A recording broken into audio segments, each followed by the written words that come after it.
ആ നീ പോയി ചോദിക്ക ആ പെണ്ണ് എവിടെയാ കിടക്കുന്നത്. ഞാൻ ഈ ഫോണൊന്ന് എടുക്കട്ടെ. ചെല്.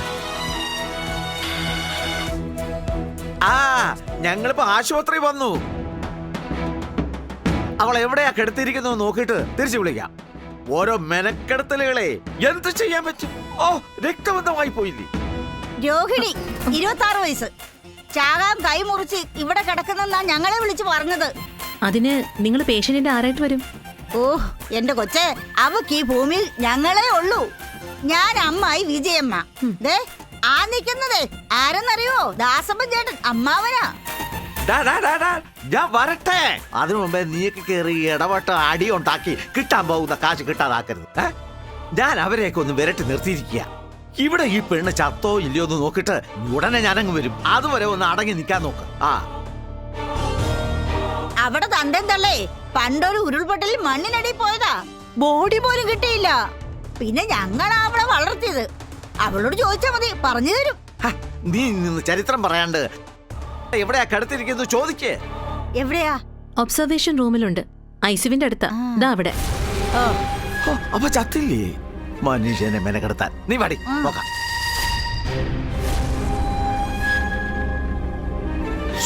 ഇതെവിടെയാണെന്ന് മനസ്സിലാവുന്നില്ലല്ലോ. ഈ മാരണം നമ്മുടെ തലേന്ന് ഒഴിവാകില്ലെന്നാ തോന്നുന്നത്.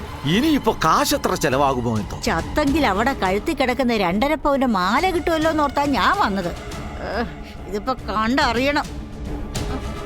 വാ നമുക്ക് അപ്പുറം നോക്കാം. അയ്യോ അയ്യോടി, ദേ കിടക്കുന്ന കിടപ്പ് നോക്കിയേ. അയ്യോ ചീര കുഴയുന്ന പോലെ വാടി പോയല്ലോ. നീ എന്ത് പണിയാടി കാണിച്ചത്? മനുഷ്യന്മാരെ മെനക്കെടുത്താൻ വേണ്ടി ഓരോന്ന് ഒപ്പിച്ചു വെച്ചോളും. നീ ആശുപത്രിയിലാണെന്ന് കേട്ടപ്പോ മുതലേ ഈ അമ്മായി ഒരു തുള്ളി വെള്ളം കുടിച്ചിട്ടില്ല. അറിയോ നിനക്ക്? നിന്നെ ഇത്രയും ആക്കിയത് ഈ അമ്മാവനും അമ്മാവിയോ?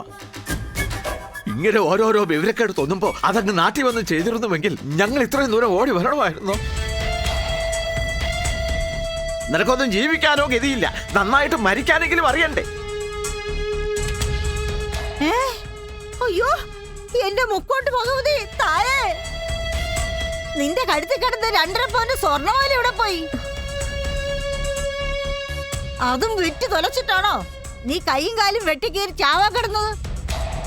പ്ലീസ് പ്ലീസ് ദയവേത് നിങ്ങളിപ്പോ അവളോട് അങ്ങനെയൊന്നും സംസാരിക്കരുത്.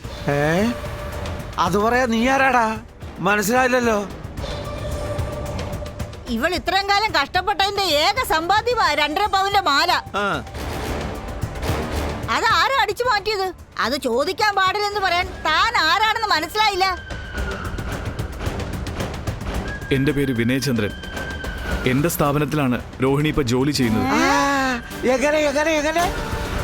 കള്ളം പറഞ്ഞ് ഞങ്ങളെ പറ്റിക്കല്ലേ. ഇവളെ നാട്ടിൽ നിന്ന് വിളിച്ചോണ്ട് വന്നതും ഇവക്ക് ജോലി വാങ്ങിച്ചു കൊടുത്തതും ഞങ്ങളുടെ അലക്സി മുതലാളിയാ. മുതലാളിയുടെ സ്വന്തം തുണിക്കട. ദൈവത്തെ പോലുള്ള മനുഷ്യനാ അത്. അലക്സ് മുതലാളിയുടെ സ്വന്തം കയ്യിലാ ഞങ്ങൾ മോളെ ഏൽപ്പിച്ചു വിട്ടത്.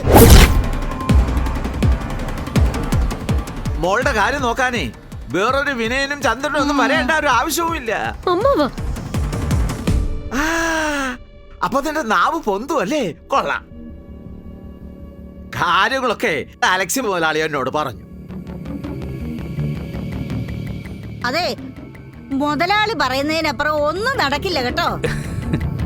അത് പറയാനാ ഞങ്ങള് വന്നത്. ഫ്ലവേഴ്സ് ടിവിയുടെ സ്മാർട്ട് ഷോയിൽ പങ്കെടുക്കാൻ നിങ്ങളെ ക്ഷണിക്കുന്നു. ഉടൻ തന്നെ ഈ നമ്പറിലേക്ക് വിളിക്കുക. 7593829838. ഫ്ലവേഴ്സ് സ്മാർട്ട് ഷോ ഉടൻ വരുന്നു ഫ്ലവേഴ്സ്.